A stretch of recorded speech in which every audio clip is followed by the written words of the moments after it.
మనోహరి car దిగి ఇంట్లోకి వస్తూ ఉంటే ఇక అప్పుడు ఆరో మనోహరితో వస్తే నా చెల్లెలు బాగిని చంపాలని చూస్తావా? చూడు, బాగి నా తోడబుట్టిన చెల్లెలు, ఇంకోసారి నువ్వు తన జోలికి వచ్చావని తెలిస్తే నిన్ను నేను వదిలిపెట్టను అని చెప్పి ఆరు అంటూ ఉంటుంది. ఇక దాంతో మనోహరికి ఆరు అక్కడికి వచ్చి మాట్లాడినట్టుగా అనిపిస్తూ ఉంటుంది. ఏంటి ఆరు, ఆ బాగి నా చేతిలో తప్పించుకుందని నువ్వు సంతోషపడుతున్నావా? అయినా అది నీ తోడబుట్టిన చెల్లెలైనట్టుగా నీకెందుకే దాని మీద అంత ప్రేమ? నీ తర్వాత అది నీ స్థానంలోకి వచ్చింది కదా, అందుకే దాని మీద ఇంతలా ప్రేమ చూపిస్తున్నావా? చూడు, నువ్వు అనాథవి, పుట్టుకతో నువ్వు అనాథవే, అలాగే చనిపోయిన తర్వాత కూడా నువ్వు అనాథవే. ఆ బాగి చావు ఎప్పటికైనా నా చేతిలోనే రాసిపెట్టి ఉంది. ఆ బాగి చావు పేరు మనోహరి అని చెప్పి నువ్వు చూస్తూ ఉండు. ఆ బాగిని నేనే అంతం చేస్తాను అంటూ అలా మనోహరి లోపలికి వెళ్ళిపోతుంది. మరో పక్క సదాశివం గారు ఇంట్లో జరుగుతున్న సమస్యల గురించి ఆలోచిస్తూ ఉంటే నిర్మలమ్మ, ఏంటండి పాలు తాగకుండా టాబ్లెట్ వేసుకోకుండా దేని గురించి అంతలా ఆలోచిస్తున్నారు అని చెప్పి అడుగుతూ ఉంటుంది. దాంతో సదాశివం గారు, కొద్ది రోజులుగా ఇంట్లో జరుగుతున్న పరిస్థితులు అన్నీ చూస్తూ ఉంటే నాకు చాలా కంగారుగా అనిపిస్తుంది అని చెప్పి అంటూ ఉంటే, ఎందుకండి అంతలా ఆలోచించడం, ఒకసారి మన గురువు గారికి ఫోన్ చేసి రమ్మని చెప్పండి, మాట్లాడతామని చెప్పి నిర్మలమ్మ అంటూ ఉంటుంది. మరోపక్క అమర్ ఎక్సర్సైజ్ చేస్తూ ఉంటాడు. ఇక అప్పుడే బాగి రాత్రుడు ఇద్దరు కూడా అక్కడికి వస్తారు. ఇక మనోహరి కావాలని అమర్కి దగ్గర అవ్వడం కోసం అని చెప్పి అమర్ ఎక్సర్సైజ్ చేస్తూ ఉంటే, అలా కాదు అమర్ ఎక్సర్సైజ్ చేసేది, ఇదిగో నేను నేర్పిస్తానుండు అంటూ అమర్తో క్లోజ్గా మూవ్తో ఎక్సర్సైజ్ నేర్పిస్తూ ఉంటుంది. ఇక దాంతో అది చూసిన బాగీకి ఒళ్ళు మండిపోతూ ఉంటుంది. రాత్రుడు అది చాలా ఎక్స్ట్రా చేస్తుంది అని చెప్పి బాగి అంటూ ఉంటే, అవును మిస్సమ్మ, త్వరగా నువ్వే ఏదో ఒకటి చెయ్యాలి, ఆ మనోహరి మేడంని సార్కి దూరం చేయాలి, లేకపోతే సార్ని ఎగరేసుకుపోతుంది అని చెప్పి రాతోడు అంటూ ఉంటాడు. ఇక దాంతో బాగి మనోహరి గారు అని చెప్పి గట్టిగా అరుస్తుంది. ఏంటి మీరు, ఆయన చేతికి దెబ్బ తగిలితే మీరు అలా ఎక్సర్సైజ్ చేపిస్తున్నారేంటి?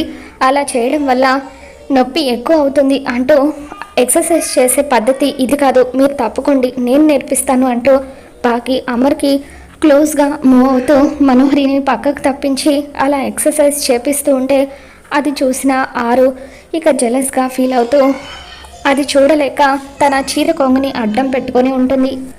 మరో పక్క ఆరు గుప్తా ఇద్దరు కూడా లాన్లో కూర్చొని మాట్లాడుకుంటూ ఉంటారు. ఇక ఆరు గుప్తా దగ్గరికి వచ్చి శుభోదయం అని చెప్పి అంటూ ఉంటే, నీకా నాకా అని చెప్పి గుప్తా అంటూ ఉంటాడు. ఏంటి గుప్తా గారు అలా మాట్లాడుతున్నారు? నేను మీ చెల్లెలు లాంటిదాన్ని కదా, మరి నాకు శుభోదయం అయితే మీకు కూడా శుభోదయం అయినట్టే కదా అని చెప్పి ఆరు అంటూ ఉంటుంది. అయినా ఏంటి, యమలోకం నుండి ఏదైనా కబురు వచ్చిందా? ఎందుకు అలా ఉన్నారు? కొంప తీసి నన్ను తీసుకెళ్ళిపోవడానికి మళ్ళీ ఏదైనా రహస్యంగా కుట్రలు చేస్తున్నారా అని చెప్పి ఆరు అడుగుతూ ఉంటే, అవసరం లేదు బాలిక, 2 దినంలో నువ్వే ఈ లోకం విడిచి వస్తావని చెప్పి అంటూ ఉంటాడు. దాంతో ఆరు ఒక్కసారిగా షాక్ అవుతూ ఉంటుంది. ఇక ఇంతలో స్వామీజీ అమర్ ఇంటికి వస్తూ ఉంటారు. ఇక ఆయన కారు దిగి ఇంట్లోకి వస్తూ ఉంటే లాన్లో ఉన్న ఆరు వైపు అలా విచిత్రంగా చూస్తూ ఉంటాడు. ఇక ఆరు, ఇదేంటి స్వామీజీ నన్ను అలా చూస్తున్నారు, ఈయనకి నేను కనిపిస్తున్నానా అని చెప్పి గుప్తాతో అంటూ ఉంటుంది. ఇక స్వామీజీ ఆరు వైపు చూస్తూ ఉంటే సదాశివం గారు అక్కడికి వచ్చి, స్వామీజీ మీ ప్రయాణం బాగా జరిగిందా అని చెప్పి అంటూ ఉంటే, బాగానే జరిగింది, మీతో చాలా విషయాలు మాట్లాడాలి, పదండి లోపలికి వెళ్ళి మాట్లాడదామంటూ స్వామీజీ సదాశివం గారిని లోపలికి తీసుకొని వెళ్తూ ఉంటారు. మరో పక్క ఆరు గుప్తాతో, చెప్పండి గుప్తా గారు, ఎందుకు ఆ స్వామీజీ నన్ను అలా చూస్తున్నారు, నిజంగా ఆయనకు నేను కనిపిస్తున్నానా అని చెప్పి అంటూ ఉంటే, చూడు బాలిక, ఘోర లాంటి వారి పుట్టుక చెడు కోసం అయితే ఇటువంటి వారి పుట్టుక దైవం కోసం అని చెప్పి ఆయన ఎందుకు నిన్న అలా చూశారో ముందు ముందు అర్థమవుతుందని చెప్పి అంటూ ఉంటే, అప్పుడు ఆరు ఆ స్వామీజీ ఎందుకు వచ్చారో ఏం చెప్పడానికి వచ్చారో తెలుసుకోవడం కోసం అని చెప్పి కిటికీ దగ్గరికి వెళ్ళి నిలబడి మొత్తం కూడా వింటూ ఉంటుంది.